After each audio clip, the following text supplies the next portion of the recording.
Hello and welcome to Newsbreak. I'm your host, Nick Steffens. We have breaking news from this morning. The Iowa Wesleyan University Board of Trustees voted unanimously to close the institution at the end of the current academic year. The decision is based on financial challenges, including increased operating costs due to inflation, changing enrollment trends, a significant drop in philanthropic giving, and Governor Reynolds' rejection of a proposal for federal COVID-19 funding. Despite experiencing unprecedented enrollment growth and success with efforts to address economic and workforce development challenges throughout southeast Iowa, the university's overall enrollment has not yet reached the threshold needed for financial stability. The closure will affect over 850 students, faculty, staff, families, alumni in the entire southeast Iowa region. Iowa Wesleyan has secured 4 teach-out agreements with William Penn University, Upper Iowa University, University of Dubuque, and Culver Stockton College, ensuring that students can complete their programs on time and for a comparable cost. Additional teach-out agreements may be added.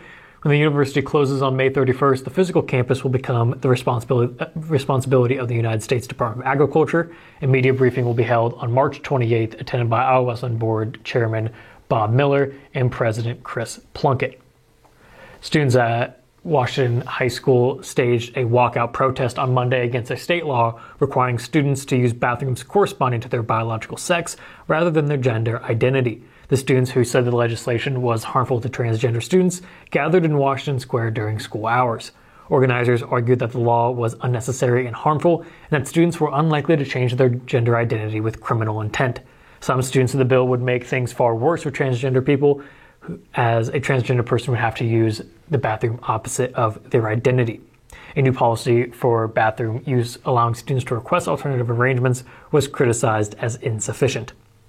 The Professional Organization of Women Eastern Region, or POWER, raised $3,500 through a silent auction, 50-50 raffle, and community donations, and donated the money to the Mount Pleasant Community School District libraries.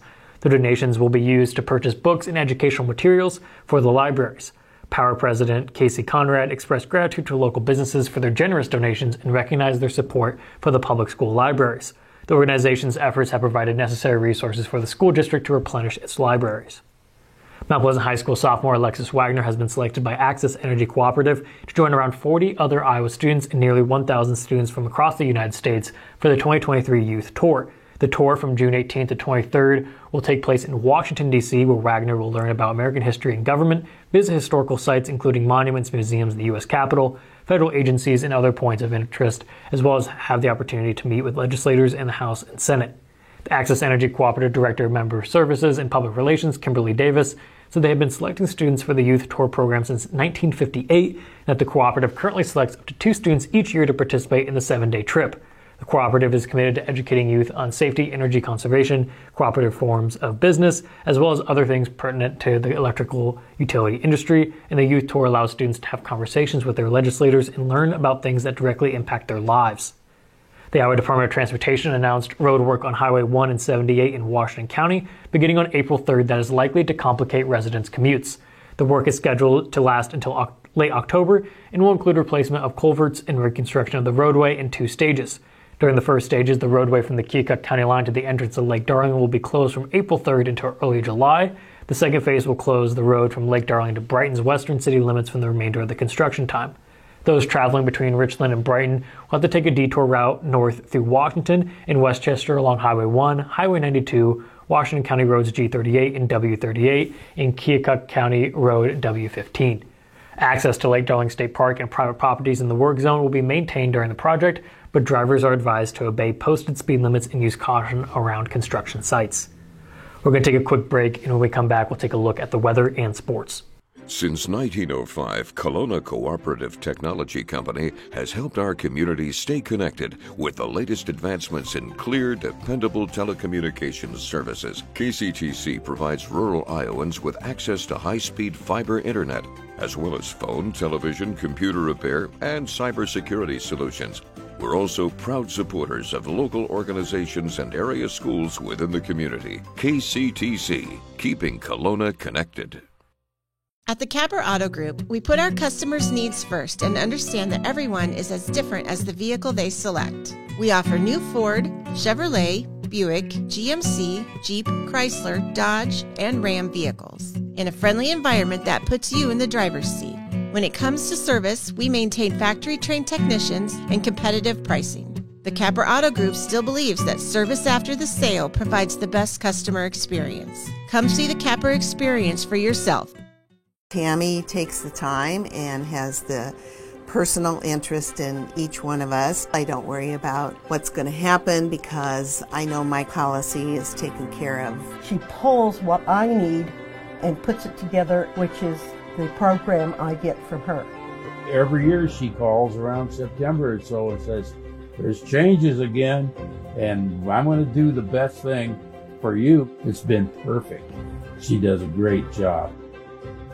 Hospice isn't a place, it's a type of care that focuses on living. Servicing a 7-county area, the Hospice of Washington County staff of nurses, social work, hospice aides, spiritual and grief support, volunteers, music and massage therapists are able to provide free end-of-life care where the patient lives. We write wills, give consent for organ donation, but rarely is there a plan for what we would want the final phase of our lives. At Hospice of Washington County, we encourage our patients to be in charge of their healthcare decisions while maintaining quality of life. Welcome back to Newsbreak. I'm your host, Nick Steffens. We have your 5-day forecast coming up, but first obituaries.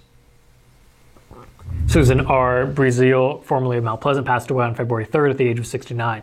His celebration of life will be held at 4 p.m. March 31st at City View Celebrations in Moline. Kimsey Funeral Home is in charge of the arrangements. Joseph M. Oshwald of Mount Pleasant passed away on March 24th at the age of 69. A memorial service will be held at 10:30 a.m. April 1st at the First United Methodist Church. Kimsey Funeral Home is in charge of the arrangements. Nam Kunison of Mount Pleasant passed away on March 24th at the age of 64. Murphy Funeral Home is in charge of the arrangements. Jack Thornton of Salem passed away on March 22nd. Arrangements are pending at the Murphy Funeral Home. Arvid H. Anderson of Crawfordsville passed away on March 24th at the age of 98. A funeral service will be held at 11 a.m. March 29th at Swedesburg Lutheran Church. Jones and Eden Funeral Home is in charge of the arrangements. J. Roy Myers of Fairfield passed away on March 25th at the age of 88. Visitation will be from 10 a.m. to noon April 1st at Benner Funeral Home. Donald Gene Johnson of Winfield passed away on March 23rd at the age of 88. There will be a graveside service for family March 30th at 4:30 p.m. at Winfield Scott Township Cemetery. Robert Eugene Glowy of Fairfield passed away on March 23rd at the age of 75. Funeral services will be at 1 p.m. March 29th at the Cranston Family Funeral Home. Keith Dale Watson of Stockport passed away on March 23rd at the age of 85. A celebration of life will be held at a later date. Benner Funeral Home is in charge of the arrangements. That was obituaries. It is now time for your 5-day forecast. The weather has turned out great today with a high of 51 and sunny skies. Temperatures will fall to 40 degrees tomorrow and it'll be cloudy in the morning, then clear off later in the day. On Thursday, temperatures will shoot up to 64 degrees and be partly cloudy. There's a 62% chance of thunderstorms on Friday with the high rising to 71 degrees. Finally, on Saturday, temperatures will fall to 49 degrees and it will be windy. We're going to take another quick break, and when we come back, we'll take a look at sports. Federation Bank is a locally owned bank providing award-winning customer service. We believe that we are more than just a federation of banks, but a federation of communities, serving Brighton, Richland, Wellman, and Washington, Iowa. Federation Bank's highly skilled staff is here to make sure you are able to accomplish your personal and professional goals, whatever they may be. Federation Bank, your family bank. Family owned and operated by Andy and Sarah Ross. Ross Auto has been your vehicle repair and maintenance headquarters since 1935. We specialize in all makes of cars and light-duty trucks. With our variety of available services, let us help you keep rolling and your vehicle operating efficiently. Services include general auto repair, alignments, brakes, fuel injection, and more. Schedule your appointment today at 319-653-5656. That's 319-653-5656.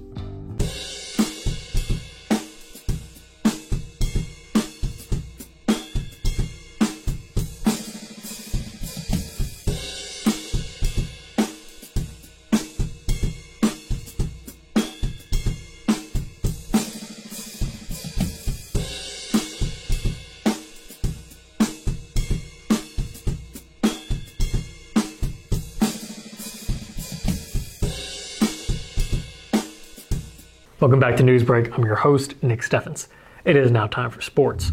Sports, brought to you by Fairway.